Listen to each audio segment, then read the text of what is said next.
जीव स्वयं नित्य निरंतर कर्मों के जाल को रच रहा है और अपने आप को बांध रहा है। आपको मुक्त होना है, बंधना नहीं है। जीव का जन्म कर्मों के अनुबंध से होता है, कर्मों के बंधन से होता है, और उसको अपना ऋण चुकाना होता है। कर्मानुबंध ये बहुत सूक्ष्म विषय है। जैसे आप जिस परिवार में जन्म लिए हैं तो उस परिवार के लोगों से आपका ऋण है, इसलिए उसी परिवार में आप आए हैं, और ऋणानुबंध उसको बिना चुकाए या बिना वसूल किए आप वहां से जाएंगे नहीं। आपको लेना है तो वसूल करना है, और देना है तो चुकाना है। ये पूर्व के जन्मों से निश्चित किया गया है। जैसे किसी के यहां पुत्र हुआ, जन्म से ही पैसा खर्चा शुरू हुआ, बड़ा हुआ तो उद्दंडता के द्वारा मार पूरे परिवार को क्लेश पर क्लेश देता चला जा रहा है। ये तुम्हारे कर्म का फल है। या ऐसे शक्तिहीन बुद्धिहीन ऐसे पागल पूरे जीवन सेवा करो, तुमसे अपना हिसाब चुकाने के लिए वो आया है। अब परिवार के जो सदस्य जुड़े आके, मतलब पत्नी आते ही पूरी हृदय में आनंद, परिवार में आनंद, और जीवन भर वो आनंद ही सुख देने के लिए उसका जन्म हुआ। वो अपना ऋणानुबंध मुक्त, और आते ही भयंकर क्लेश खड़ा कर दिया, बीच में दीवाल और झगड़ा वैसा, फिर अतरे दिन मारपीट शुरू, कलह अशांति, पूरा जीवन नरक हिसाब करने आए। यहां ऋण चुकाए बिना कोई जा नहीं सकता, ऋण चुकाना पड़ेगा। किसी का ऋण वसूल करना है तो किसी को ऋण चुकाना है, दोनों काम करने होते हैं। अनेक जन्मों में अनेक लोगों के साथ हमने जो बर्ताव किए हैं, अच्छे या बुरे, वो होंगे। अब किसी आदमी को हम जानते नहीं, अचानक मिला, अचानक टक्कर लगा और मार पीट गाली गुप्ता सब कर दिया, चुपचाप सह लो। क्यों? ये आपका हिसाब है, पूर्व का हिसाब। हमारा उससे कोई द्वेष नहीं, कोई संकल्प नहीं। अचानक घटना घटी और हमसे द्वेष करने लगा, हमें पीटने लगा, हमें गालियां दे, ये हिसाब है, चुपचाप सह जाओ। अपने घर का भाई ही भारी दुश्मन बन गया और क्लेश दे, हिसाब है। एक प्रभुदत्त ब्रह्मचारी जी की वाणी में पढ़ा था, एक महात्मा जी भ्रमण करते थे तो उस समय असरफियां चलती थी, मोहरे असरफियां, तो उनको भेंट में देते लोग। तो या तो ठाकुर सेवा में लगे तत्काल, या संत सेवा में तत्काल लगे, उसका संग्रह करके डोलना ये ठीक नहीं है बैरागी के लिए, सिद्धांत में ये ठीक नहीं।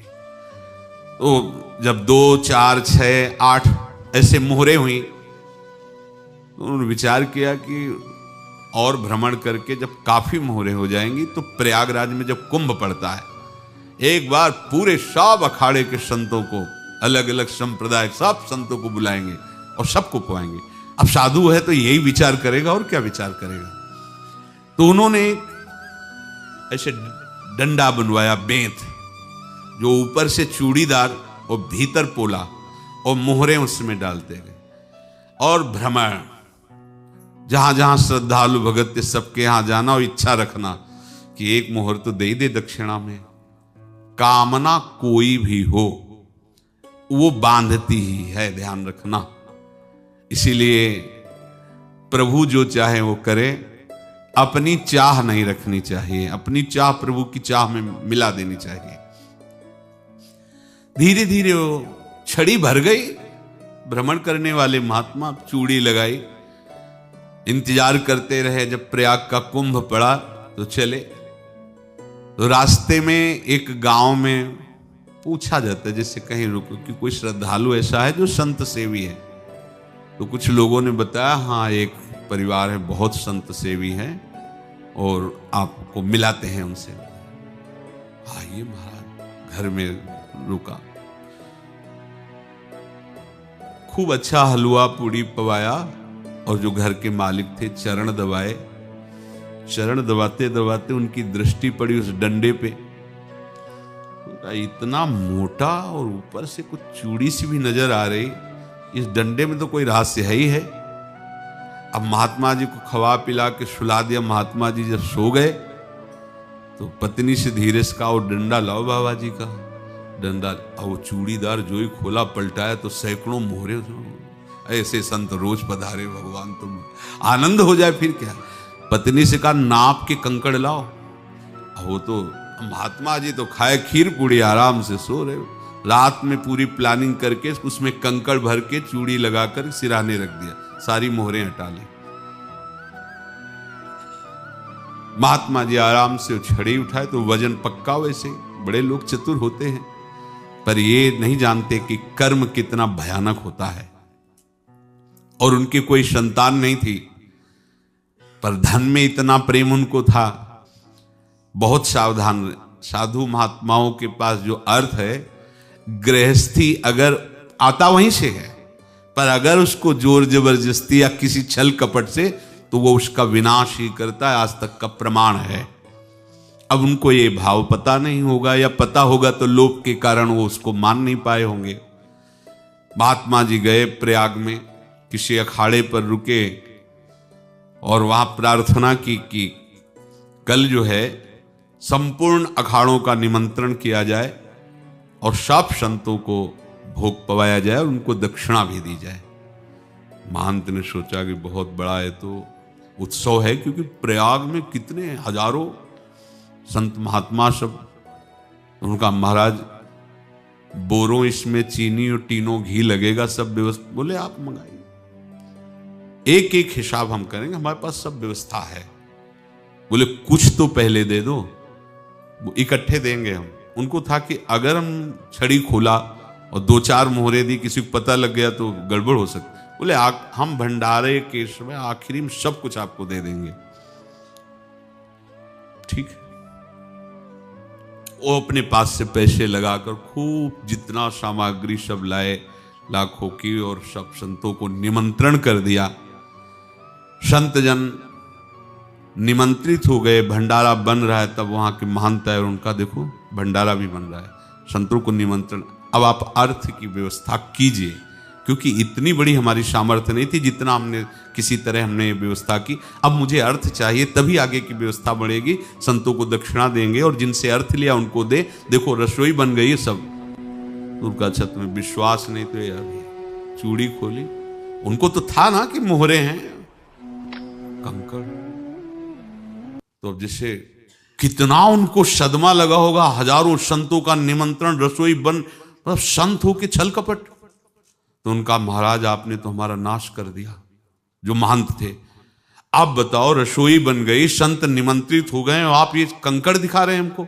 आपने तो हमें बर्बाद कर दिया। हमारी इतनी सामर्थ्य नहीं थी, आप पहले बता देते। संत होकर ऐसा छल कपट।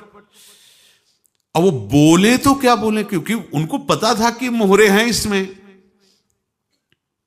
अंदर से उनका चिंतन गया उसी सेठ के पास, अच्छा ऐसा धोखा हमारे साथ किया, भोगोगे तुम।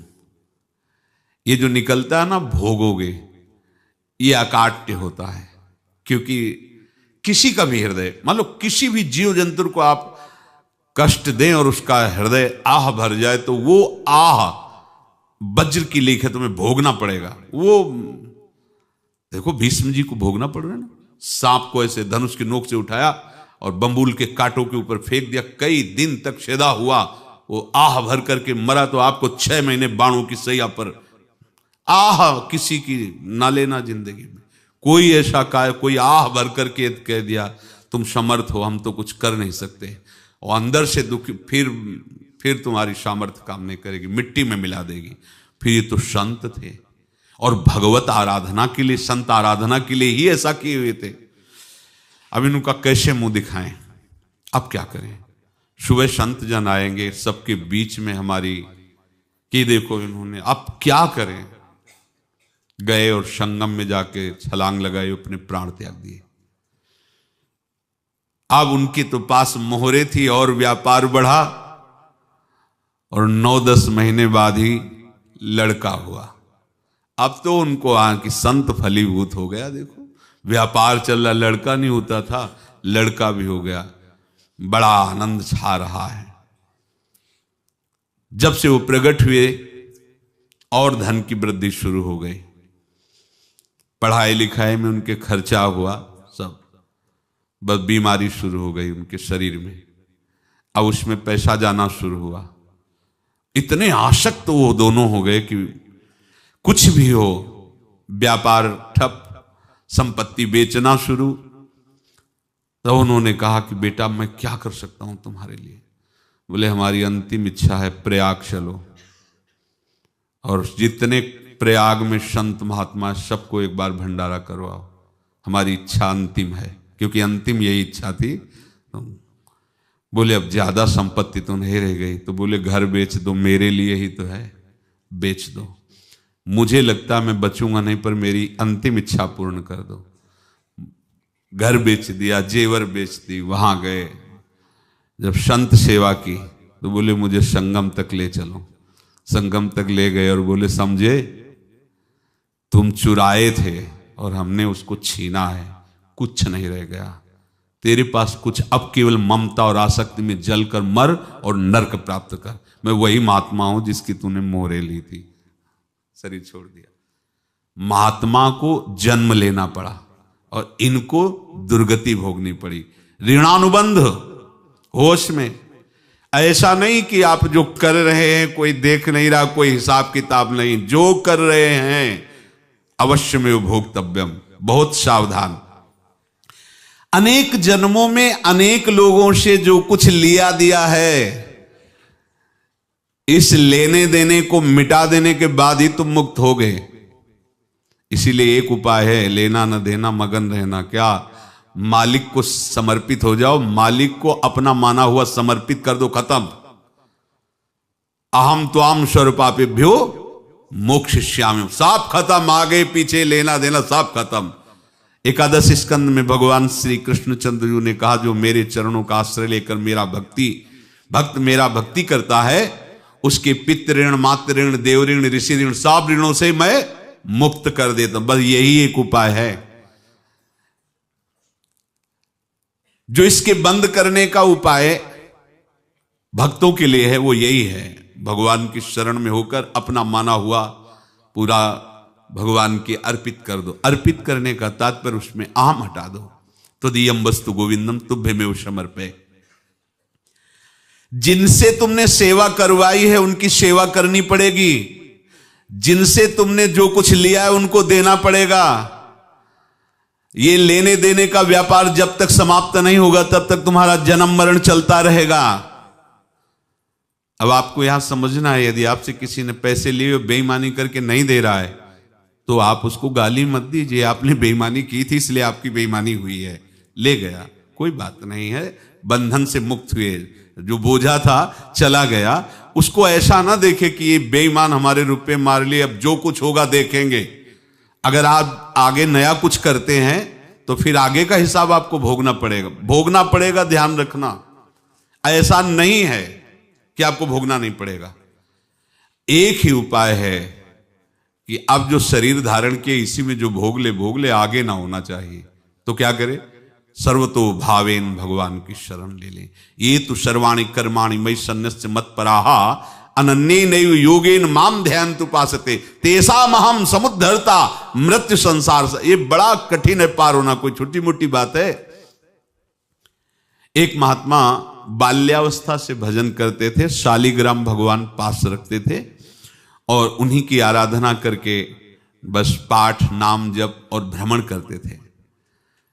यौवन अवस्था थी, गंगा जी के किनारे अपने ठाकुर को विराजमान करके स्नान करने के लिए कपड़ा ही उतार रहे थे कि 90 लोग आ गए, भाला तलवार सब ले, मारो मारो इसको मारो, घेर लिया। तो उन्होंने हाथ जोड़कर कहा हमने क्या अपराध किया? कोई सुन ही नहीं रहा।